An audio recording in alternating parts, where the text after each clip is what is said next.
about emerging markets. Now, I am studying the processes of market creation in two ways. How do firms create new markets through their innovations? And the second thing is, how do they create new markets through including more consumers, especially the poor? So, in terms of innovations, I look at essential innovations. The two things I've been looking at recently are medicines, biotech medicines especially, and food, okay, genetically modified plant varieties. Now, here the question is, how, in the case of medicines, how can we make it accessible to the maximum number of people? Because the problem is that innovations tend to be branded, they are patented, and when they are patented, they are more costly. And for vital diseases, okay, if they are very highly priced, the poor cannot have access to them. So we study what kind of mechanisms we can use to negotiate with companies, very innovative companies, to make drugs more accessible to patients, especially the poor. In case of food, the whole question is, there are two questions. Do we want to eat genetically modified plant varieties? There's a lot of controversy. The whole question is, how do we manage the controversy in a socially equitable way? So, then also, how do we work on alternatives to having genetically modified plant varieties? What is interesting is that medicines and food are essential to people, and now the knowledge fields are not in the public sector but in the private sector. That means that governments and citizens have to negotiate with a handful of firms, because it's a oligarchy, a handful of firms who own all the patents to the cereals of the world, and a handful of firms who are going to be bringing out essential drugs of the future. So here there is a negotiation with the firms. Then in terms of base of the pyramid, income pyramid, now with the work of Prahalad, there is a realization that there is money to be earned by providing access to commodities made by large companies to the poor. Now, that was the initial take. Now they have realized it's not so easy to make money by selling to the poor.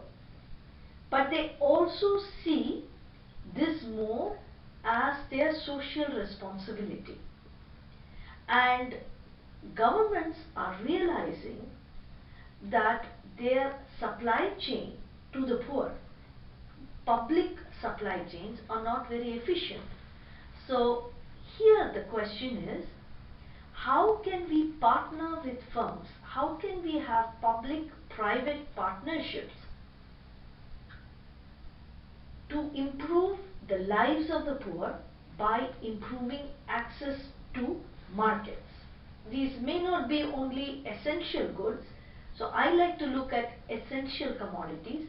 So I'm not looking at how to sell Coke or shampoo to the poor, but how can we make it in the interest of companies to sell medicines to the poor, or through their corporate social responsibility to build toilets for the poor? How can we find the win-win solutions? So these are my research areas as of now.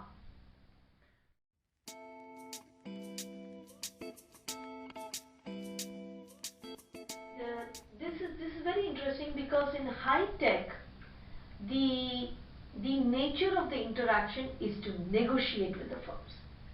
See, you're practically trying to get a knowledge transfer from them to the public sector, or just ensure that even if the knowledge stays with them, that the innovations are accessible.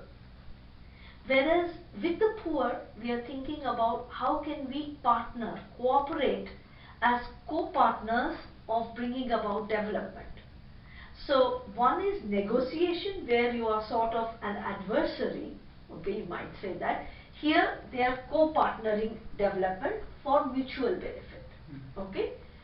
So in the business environment, what we are showing is that the diffusion of innovations now, it crucially depends on societal stakeholders. For example, citizens groups can make or break a high-tech innovation. Okay?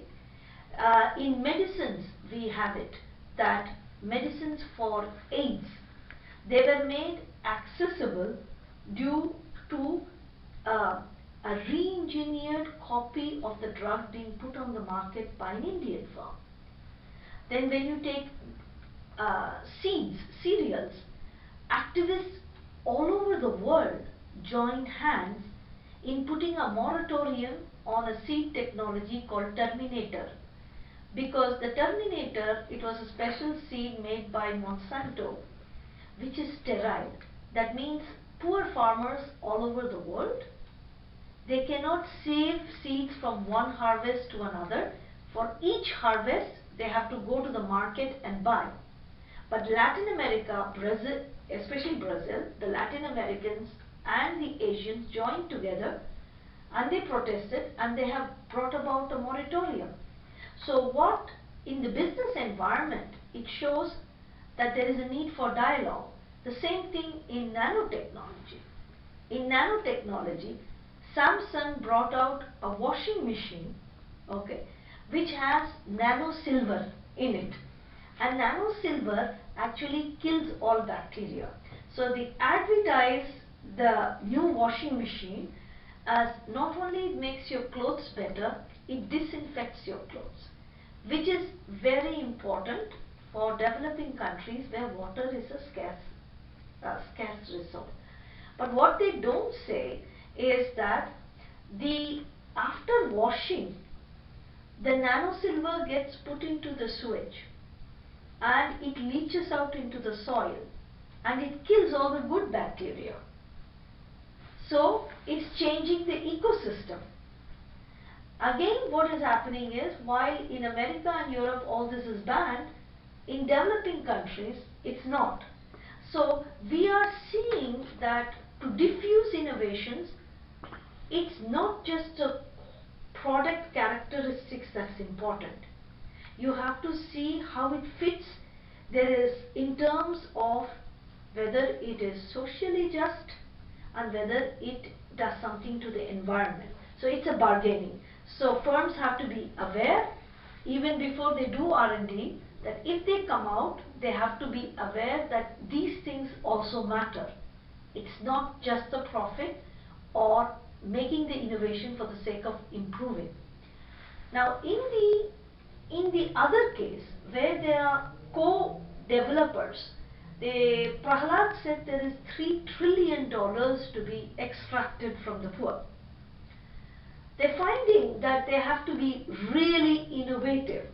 But when they are really innovative, they are able to capture some of the mainstream markets, and so they are finding that here there's a good story that by forcing themselves to see how they can make a product innovation that is accessible and that actually is good for the poor, they are finding themselves to be doing better things even for the mainstream. I can give two examples. Okay, the Indian company Tata, as a corporate social responsibility, it put nano silver, again because it eats a bacteria, to make a water purifier to sell it as part of its corporate social responsibility initiative to the poor. But the water purifier is so effective, they are selling it in the mainstream market because it doesn't need any electricity. So in villages and towns where there are power cuts, it's very good. But this is not only for local companies, multinationals.